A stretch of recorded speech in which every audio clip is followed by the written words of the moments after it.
बात करें बीजेपी के चुनावी एजेंडा की, तो कई बार आरोप लगे बीजेपी पर कि वो हिंदुत्व के आधार पर चुनाव लड़ती है। तो ऐसा लग रहा है कि आप विकास को लेकर के जनता के बीच में जाएंगे या हिंदुत्व का जो कोर मुद्दा है, विकास को मुद्दा को लेकर के हम चुनाव में जनता के बीच ही जाएंगे। इंडिया गठबंधन की बात आपने की, इंडिया अलायंस की बात आपने की, तो ऐसे में ये सवाल आपसे ये भी था मेरा कि जो तमाम विपक्षी पार्टी के नेता जो एक जाजम पर बैठ करके मोदी जी से लड़ने की कोशिश कर रहे हैं, क्योंकि एक तरफ बीजेपी और दूसरी तरफ ये तमाम पार्टियां, तो किससे इस चुनौती को आप पार कर पाएंगे? मोदी जी के सामने INDIA का जो गठबंधन है, न उसमें नेता है, न नीति है, न नीयत है। कहे ना कहें, बीजेपी के लिए हमेशा मुद्दा रहा है। तमाम जो विपक्षी पार्टियां जुट करके इंडिया नाम का गठबंधन चला रही है। MK स्टालिन के बेटे उदयनिधि स्टालिन के बयान की, जो हिंदुत्ववादी है, जो सनातन धर्म को मानती है, उनको लेकर एक ऐसा बयान दे दिया जिसकी वजह से उनकी हर जगह आलोचना हो रही है। उसको लेकर आप क्या कहेंगे?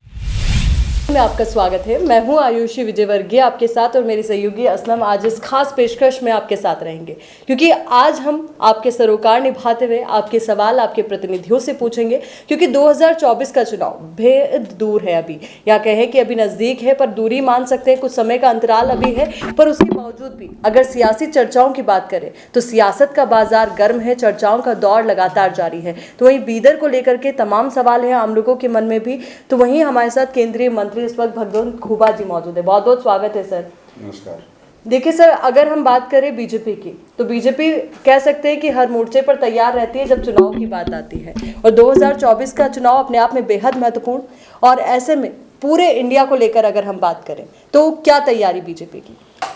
भारतीय जनता पार्टी हर चुनाव महत्वपूर्ण है, और पिछले 9.5 साल में आदरणीय नरेंद्र मोदी जी का नेतृत्व में करीब 21 करोड़ लोगों को सामाजिक सुरक्षा योजनाओं के तहत लाभ पहुंचाया है, और देश के मूलभूत सौकर्य अंतर्राष्ट्रीय स्तर पर नेशनल हाईवे हो, रेलवे हो, एयरवेज हो, वाटरवेज हो, हेल्थ इंफ्रास्ट्रक्चर हो, एजुकेशनल इंफ्रास्ट्रक्चर हो, हर क्षेत्र के अंदर 2014 से पहला जो UPA की 10 साल की कार्यकाल की तुलना में अगर हमने देखा तो सभी क्षेत्रों में दुगने से ज़्यादा विकास हुई है।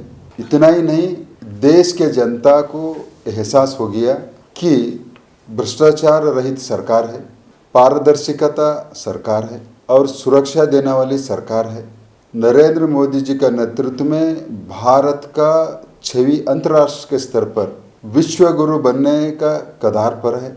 और आज भारत की अगर विकास दर GDP यानी देखा तो 7.8% है, ताकि दुनिया के अन्य देशों का 6% से कमी है, और महंगाई दर 4.25 है, ताकि अन्य देशों का महंगाई दर 8 से ज़्यादा है।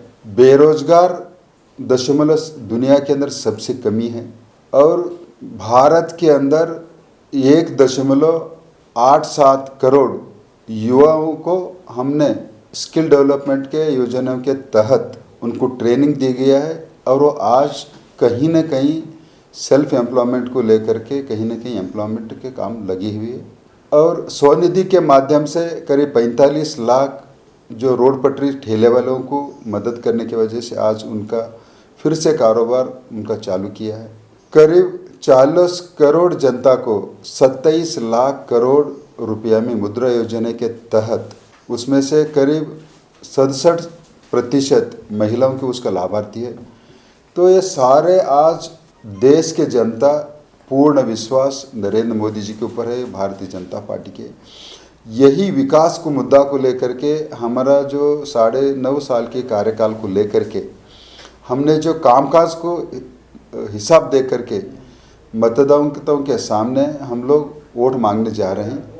और अभी आपने देखा है कई मीडिया के जरिए जो समीक्षा हुई है, सारे समीक्षाएं मोदी जी को तीसरा बार फिर से चुन के आने में बिल्कुल सरल तरीके से तीसरा बार फिर सत्ता में हासिल हो जाएंगी, ये सारे समीक्षक कह रहे हैं। बिल्कुल, देखिए सर, ये सारी समीक्षा एक और है, तो वहीं दूसरी ओर अगर बात करें बीजेपी के चुनावी एजेंडा की, तो कई बार आरोप लगे बीजेपी पर कि वो हिंदुत्व के आधार पर चुनाव लड़ती है, ना कि विकास के मुद्दे पर। तो आपने जिस तरीके से पूरी जानकारी साझा की, तो ऐसा लग रहा है कि आप विकास को लेकर के जनता के बीच में जाएंगे या हिंदुत्व का जो कोर मुद्दा है। देखिए, विकास को मुद्दा को लेकर के हम चुनाव में जनता के बीच ही जाएंगे, और जब हिंदुओं का भावनाओं को अगर कोई INDIA के गठबंधन की जो घमंडी गठबंधन है, अगर कोई छेड़खानी करती है, तो निश्चित रूप में हम हिंदुओं का भावनाओं का सुरक्षा के लिए भी हम लोग बिल्कुल कटिबद्ध है।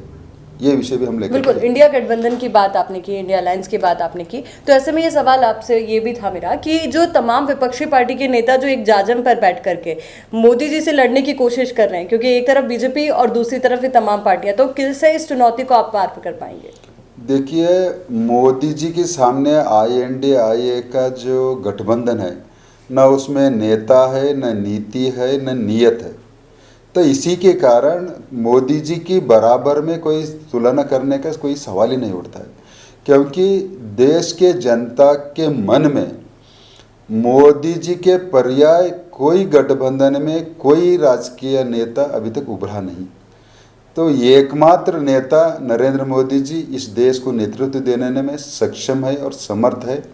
इसी के कारण देश के जनता उनके ऊपर भरोसा के बिल्कुल आज भी अगर चुनाव चला तो मोदी जी को फिर से एक बार तीसरा बार प्रधानमंत्री बनाने में एकदम एक कगार पर जनता ने खड़ी हुई है। बिल्कुल, और देखिए हिंदुत्व कहे ना कहें बीजेपी के लिए हमेशा मुद्दा रहा है, और ऐसे में जहां तमाम जो विपक्षी पार्टियां जुट करके इंडिया नाम का गठबंधन चला रही है, वहां से लगातार बयान आते हैं। चाहे हम MK स्टालिन के बेटे उदयनिधि स्टालिन के बयान की बात कर ले, या थोड़े दिन पहले जो प्रियांक खड़गे ने बयान दिया, तो उन्होंने जो देश की 80% आबादी है जो हिंदुत्ववादी है, जो सनातन धर्म को मानती है, उनको लेकर एक ऐसा बयान दे दिया जिसकी वजह से उनकी हर जगह आलोचना हो रही है। उसको लेकर आप क्या कहेंगे? देखिए, INDIA के गठबंधन कभी भी देश को जात और धर्म के नाम के ऊपर बंटवारा करके चुनाव लड़ने का षड्यंत्र उनकी तंत्र है, और उसी के तहत जो मेजॉरिटी 80% जो हिंदू हैं उनका भावनाओं को ठेस पहुंचाकर फिर से एक बार उनको लाभ मिलता है, ऐसा उनको लगता है। ये कभी उनको लाभ नहीं मिलेगा, बल्कि उनको ये नुकसान पहुंचाएगा। ये जो उदयनिधि स्टालिन जो उनका जो बयान आया है, देश भर में स्वयं उनके गठबंधन के कई लोग नाराज़गी जताया है। तो ये इस तरीके का, और ये INDIA के गठबंधन अपीजमेंट पॉलिटिक्स के ऊपर बहुत विश्वास रख के उनका कार्यशैली है। तो इसमें इस बार भारतीय जनता पार्टी और नरेंद्र मोदी जी का जो 9.5 साल की कार्यकाल के तुलना में ये सारे चीज़ें उनके जीरो हो जाएंगी, और उनका कोई लाभ नहीं होगा और नुकसान पहुंचेगा उनको। बिल्कुल, यानी कि ये जो गलती हर बार असलम देखिए जो कांग्रेस पार्टी या कहे विपक्षी पार्टियां चुनाव से पहले कर देती है, तो इस बार भी लगता है कि ऐसी बड़ी गलती उन्होंने दोहरा दी है, क्योंकि अभी तक कोई संयुक्त बयान नहीं आया है, इसको लेकर के कोई बात नहीं की।